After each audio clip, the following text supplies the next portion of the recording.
মাত্র কয়েক মিনিটের মধ্যে উত্তর কোরিয়া জাপান সাগরের দিকে 10টি অজ্ঞাত ব্যালিস্টিক ক্ষেপণাস্ত্র নিক্ষেপ করে। এর ফলে পুরো পূর্ব এশিয়া জুড়ে জরুরি সতর্কতা জারি হয়। এতগুলো ক্ষেপণাস্ত্র একসাথে ছোড়া সাধারণ ঘটনা নয়, এটি একটি পরিকল্পিত সামরিক কৌশল, যার উদ্দেশ্য হল শত্রুপক্ষের রাডার ও প্রতিরক্ষা ব্যবস্থাকে বিভ্রান্ত করা। বিশ্লেষকদের মতে এগুলো মাঝারি পাল্লার ক্ষেপণাস্ত্র, যা প্রায় 1500 কিলোমিটার পর্যন্ত যেতে সক্ষম। টোকিও ও সিউলের প্রতিরক্ষা মন্ত্রণালয় দ্রুত সক্রিয় হয়ে ক্ষেপণাস্ত্রগুলোর গতিপথ নির্ধারণের চেষ্টা করে। উপকূলবর্তী এলাকায় সাধারণ মানুষের ফোনে জরুরি সতর্কবার্তা পৌঁছে যায়। উত্তর কোরিয়া নিয়মিত অস্ত্র পরীক্ষা করে, কিন্তু একসাথে 10টি ক্ষেপণাস্ত্র নিক্ষেপ করা বড় ধরনের প্রস্তুতির ইঙ্গিত দেয়। প্রশ্ন হল, ঠিক এই সময়েই কেন এই পরীক্ষা?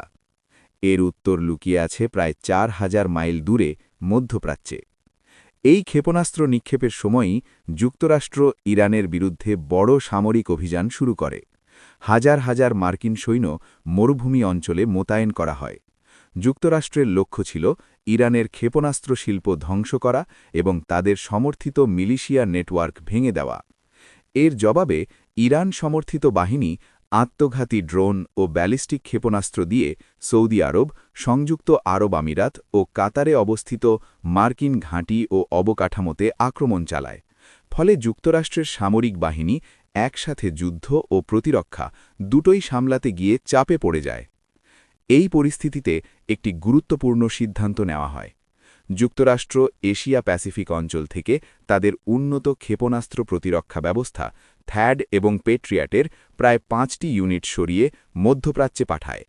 এই সিস্টেমগুলো মূলত দক্ষিণ কোরিয়া ও জাপানকে উত্তর কোরিয়ার হামলা থেকে রক্ষা করে। এই সরানোর ফলে পূর্ব এশিয়ার প্রতিরক্ষা ব্যবস্থায় একটি ফাঁক তৈরি হয়।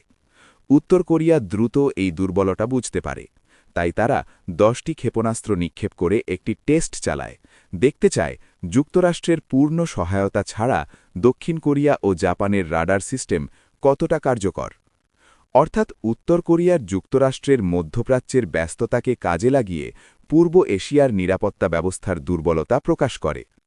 এই ঘটনা একটি বড় বাস্তবতা সামনে আনে।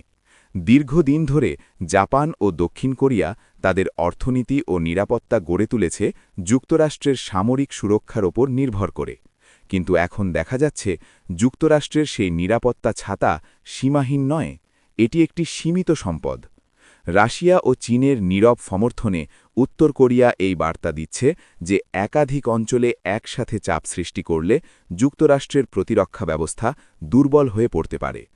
এর ফলে জাপান ও দক্ষিণ কোরিয়ার নীতি নির্ধারকদের মধ্যে এক ধরনের মানসিক চাপ তৈরি হয়েছে। তারা এখন বুঝতে পারছে, যদি যুক্তরাষ্ট্র অন্য কোথাও ব্যস্ত থাকে তাহলে তারা নিজেরাই ঝুঁকির মধ্যে পড়ে যেতে পারে। সবশেষে এই ঘটনা একটি বড় পরিবর্তনের ইঙ্গিত দেয়।